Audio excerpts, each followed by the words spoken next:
Welcome to the Healthy Compulsive Project podcast, where you can take a deep dive to explore the pitfalls and potential of the obsessive-compulsive personality, offering hope and help for perfectionists, workaholics, micromanagers, type A personality, and control freaks.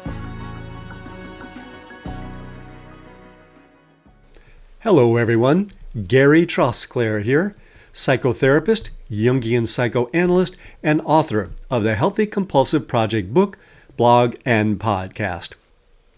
For those of you who are skeptical about psychotherapy, I get it.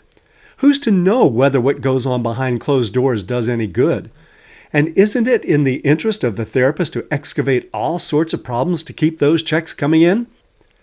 Therapists actually share these sorts of suspicions. We want to know about the truth and about motivation. In this episode, I explore some of the reservations people have about therapy and how we can actually work with those for the benefit of our clients. This is episode 84 of the Healthy Compulsive Project podcast. Is psychotherapy effective? A note for the skeptical. Yes, you should be skeptical about whether psychotherapy is effective. Therapy asks a big investment of your time and money. It is not guaranteed to work. And worse, it may ask you to question some of your long-held views about life. But, surprisingly, you may have more in common with therapists and the therapeutic process than you imagined. Any well-trained therapist is probably just as skeptical as you, compassionately skeptical about the stories people tell themselves about who they are, about the way they present themselves, and about how they see the world. And they're skeptical about the mainstream values that too often commandeer psyches and turn people against their true nature. So, your healthy skepticism about whether psychotherapy is effective would be welcomed and valued in therapy. I understand skepticism in its best form to be a search for truth, even if it limits what we can know for certain. Psychotherapy, in its best form, is the search for truth about who we are and how to live that truth. This has always been true of the development of therapy. We've had to search for the truth about how best to practice it. We've been refining our ways for over 100 years, thanks in part to folks who've helped us question our theories and techniques, chucking the stuff that doesn't work and integrating the stuff that does. In fact, I'd say that healthy skepticism has been an inherent part of the development of therapy, in addition to being an important part of its everyday practice. Thank God for skeptics. You've helped us to clean up our act, sharpen our focus, and avoid investing in such scams as bloodletting, leeches, snake oil, and those crazy, dangerous electronic devices called pacemakers that they put into people's chest that couldn't possibly help them. Catch my drift? Skeptics offer a critical perspective that can be profoundly important to the world, but destructive if applied indiscriminately. You may miss the benefits of your rigorous thinking if you stay on the sidelines all the time out of suspicion.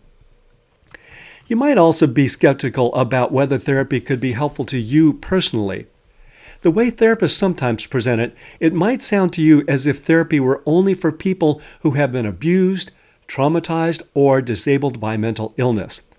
Yes, therapy can help those, but it also works for those who've developed emotional calluses from the routine and meanness of everyday life.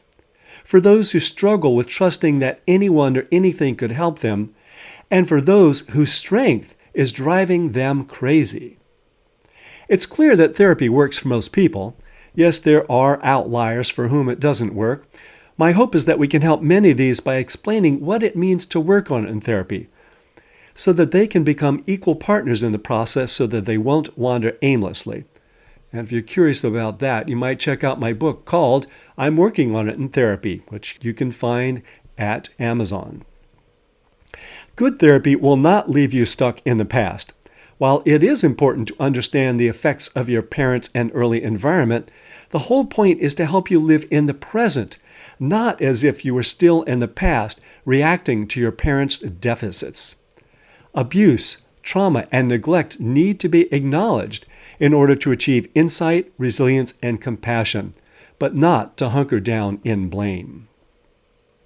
One reason that some people are skeptical about therapy is that it's hard to believe that they could just stroll into a room and spill their deepest and darkest secrets to someone that they've never met before. And how could you trust someone who's making money doing this? Once again, it's wise to be cautious, but not so wise to be hopeless. While some people feel ready to dive in immediately, for many, trust is developed gradually. And in all cases, it must be earned by the therapist gradually. The process of developing confidence in a therapist can be beneficial in itself if it's done consciously. It's true that there are no guarantees that a particular therapist can be helpful to you, or that any therapist could be helpful to you. But since when is that a good reason not to try something? Certainty is a good standard for engineering, science, and criminal justice, but not for personal action. Skeptics can benefit a great deal from therapy. Taken too far, skepticism can isolate and depress, and therapy is quite good at helping with those issues. But my greater concern is that skeptics can become cynics, and cynics are harder to help because once they turn the corner into persistent dismissiveness, it's much more difficult for them to let anyone in or be open to change. My friend Arlen Roy described psychotherapy as the search for truth with compassion, and that might make you uneasy. Therapy is sometimes portrayed as a selfish and indulgent undertaking, letting people off the hook and encouraging them to blame their parents and ditch responsibility. If that's your concern, rest easy, check out a few therapists, and find one that you feel comfortable with. While we often start with understanding, personal responsibility is the final word. There are many ways to help make the world a better place, and going to therapy is one of them. It can help by helping those who have become burnt out, those who would like to be a little more kind and compassionate, and a little less critical and angry. Those who are helped by therapy are more effective at making the world a better place. Therapy ideally sends us off better prepared to do our personal part for the world, whatever that may be, including being skeptical. If this subject interests you, some other episodes that you might want to listen to are episode 18, which is about whether someone with obsessive-compulsive personality disorder can change, episode 35, which is about how therapy can be helpful in particular for OCPD, and episode 50, which is how not to waste your time in psychotherapy. If you'd like to go deeper with that and make the best use of your time in therapy, check out my book called I'm Working on It in Therapy.